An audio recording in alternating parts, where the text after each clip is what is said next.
Welcome back, everyone. It's been forever. I hope you're having a good, glory morning. We're gonna continue with Job 21. I don't know what even that is. So we're going through the book of Job.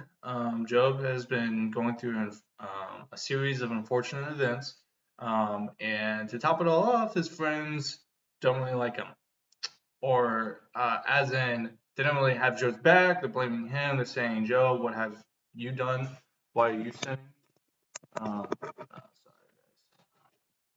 Um, when they really should be on Job's side here. So let's just continue, and let's just see where this goes. We're gonna go to Job 21. The title of Job 21 is Job replies, "The wicked do prosper." All right. So then Job answered and said, "Keep listening to my words and let this be your comfort. Bear with me and I'll speak, and after I have spoken, mock on. As for me is my complaint against man. Why should I not be impatient? Look at me and be appalled, and lay your hand over your mouth. When I remember, I am dismayed, and shuddering seizes my flesh. Why do the wicked live, reach old age, and grow mighty in power? Their offspring are established in their presence, and their descendants before their eyes. Their houses are safe from fear, and no rod of God is upon them. Their bull breeds without fail, their cow cows and does not miscarry. They send out their little boys like a flock, and their children dance. They sing to the tambourine and the lyre, and rejoice to the sound of the pipe. They spend their days in prosperity, and in peace they go down to Sheol. They say to God, "Depart from us, we do not desire the knowledge of your ways. What is the Almighty that we should serve him? And what profit do we get if we pray to him? Behold, is not the prosperity in their hand, the counsel of the wicked is far from me. How often is that the lamp of the wicked is put out, that their calamity comes upon them, that God distributes pains in his anger, that they are like straw before the wind, and like chaff that the storm carries away. You say, God stores up their iniquity for their children. Let him pay out to them, that they may know it. Let their own eyes see their destruction, and let them drink of the wrath of the Almighty. For what do they care for their houses after them, when the number of their mounts is cut off? Will any teach God knowledge, seeing that he judges those who are on high? One dies in his full vigor, being wholly at ease and secure. His pail is full of milk, and the marrow of his bones moist. Another dies in bitterness of soul, never having tasted prosperity. He lie down alike in the dust, and the worms cover them. Behold, I know your thoughts, and your schemes to wrong me. For you say, Where is the house of the prince? Where is the tent in which the wicked live? Have you not asked those who travel the roads, and do you not accept their testimony? That the evil man is spared in the day of calamity, that he is rescued in the day of wrath, who declares his way to his face, and who repays him for what he has done. When he is carried to the grave, watch is kept over his tomb. The clods of the valley are sweet to him. All mankind follows after him, and those who go before him are innumerable. How then will you comfort me with empty nothings? There is nothing left for your answers but falsehood. So that was Job 21. Um, there's some really good points. I really love the point of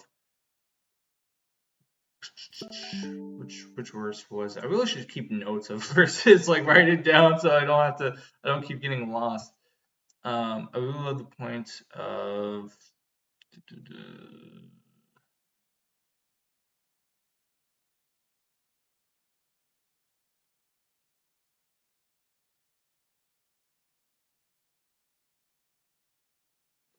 where is it?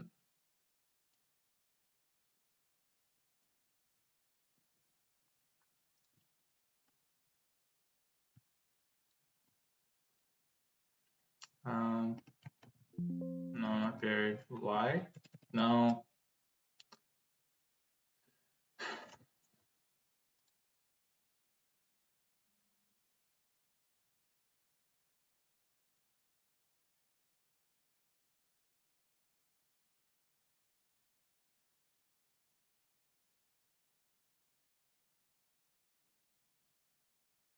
Here they are. So I really love verses 23 through 26. One dies in his full vigor, being wholly at ease and secure. His pail is full of milk, and the marrow of his bones moist. Another dies in bitterness of soul, never having tasted of prosperity. They lay down alike in the dust, and the worms cover them. Behold, I know your thoughts and your schemes. Yeah. Sorry. So I guess the reason why I like these verses is because, like one dies in full vigor, wholly at ease and secure. Another has bitterness of soul, never being tasted of prosperity. We have one guy who has a very harsh life. We got another guy who died of glorious death, or not glorious, but he died in ease and security. And thing is, both of them died, and worms cover them in dust. And I think at the end of the day, when we have to think what's the value of life here, yes, I'm American. I do believe in the pursuit of happiness, but at the end of the day, the rich man and poor man will share the same grave. Well, maybe not close. Maybe there's gonna be a bigger tombstone on one of them, but at the end of the day, they're both gonna be dead. They're not gonna realize we're there. So, I mean, I think Job has some good points of like, what's the point? Um, so, well, let's continue and see where, you know, the wicked do prosper. And I think Job is trying to imply that if your logic is true, friends, that the wicked should, um, you know, God punishes the wicked. Why do the wicked prosper? And it's a really good question. Job 22. Oh, title of Job 22 is Eliphaz speaks. Job's wickedness is great. So then Eliphaz the Temanite answered and said, Can a man be profitable to God? Surely he who is wise is profitable to himself. Is it any pleasure to the Almighty if you are in the right, or is it gain to him if you make your ways blameless? Is it for your fear of him that he reproves you and enters into judgment with you? Is not your evil abundant? There is no end to your iniquities. We have exacted pledges of your brothers for nothing, stripped the naked of their clothing. You have given no water to the weary to drink, and you have withheld bread from the hungry. The man with power possessed the land, and the favored man lived in it. You have sent widows away empty, and the arms of the fatherless were crushed. Therefore, snares are all around you, and sudden terror overwhelms you, or darkness so that you cannot see, and a flood of water covers you. Is not God high in the heavens? See the highest stars, how lofty they are. But you say, What does God know? Can he judge through the deep darkness? Thick clouds veil him so that he does not see, and he walks from the vault of heaven. Will you keep to the old way that wicked men have trod? They were snatched away before their time, their foundation was washed away. They said to God, Depart from us, and what can the Almighty do to us? Yea, fill their houses with good things, but the counsel of the wicked is far from me.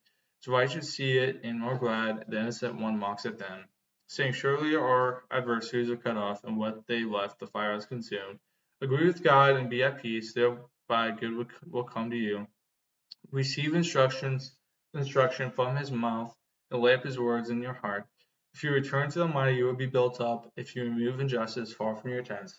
If you lay gold in the dust and gold of Ophir among the stones of the torrent bed, then the Almighty will be your gold and your precious silver. But then you will delight yourself in the Almighty and lift up your face to God. You will make a prayer to him, and he will hear you, and you will pay your vows. You will decide on a matter, and it will be established for you, and light will shine on your ways. For when they are humbled, you say, It is because of pride, but he saves the lowly. He delivers even the one who is not innocent. He who will be delivered through the cleanness of your hands. Um,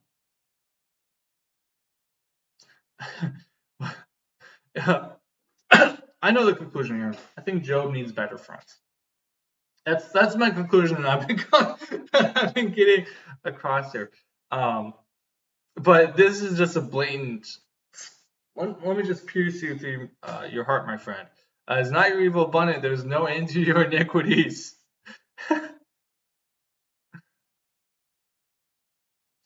Where did they get all of this? Like, you have sent widows away empty, and the arms of the fatherless were crushed. Like, when did they ever see Job do this stuff? It's just like, man, this rebuke. It's just sometimes, like, even the Christian community does this stuff. I'm just like, where did you see me do this? Like, I don't know.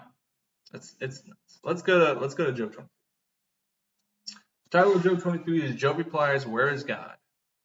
So then Job answered and said, "Today also my complaint is bitter, my hand is heavy on account of my groaning. Oh, that I knew where I might find him, that I might come even to his seat. I will lay my case before him and fill my mouth with arguments. I would know that he would answer me and understand what he would say to me. Would he contend with me in the greatness of his power? No, he would pay attention to me.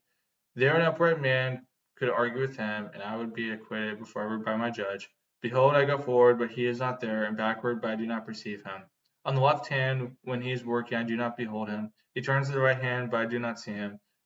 But he knows the way that I take. When he has tried me, I shall come out as gold. My foot has held fast to his steps. I have kept his way, and have not turned aside. I have not departed from the commandment of his lips. I have treasured the words of his mouth more than my portion of food. But he is unchangeable, and who can turn him back? But he desires that he does. For he will complete what he appoints for me, and many such things are in his mind. Therefore I am terrified at his presence. When I consider, I am in dread of him. God has made my heart faint. The Almighty has terrified me. Yet I am not silenced because of the darkness, nor because the thick darkness covers my face. So, and understandably, Job kind of responds like, I'm innocent. They're an upright man. Would he contend with me in the greatness of his power? No, he would pay attention to me. Then an upright man could argue with him, and I would be acquitted for by my judge. So, and this verse actually takes me back to, like the verse of like Job's like, I know that my Redeemer lives, and I don't know the exact verse of that. I think that was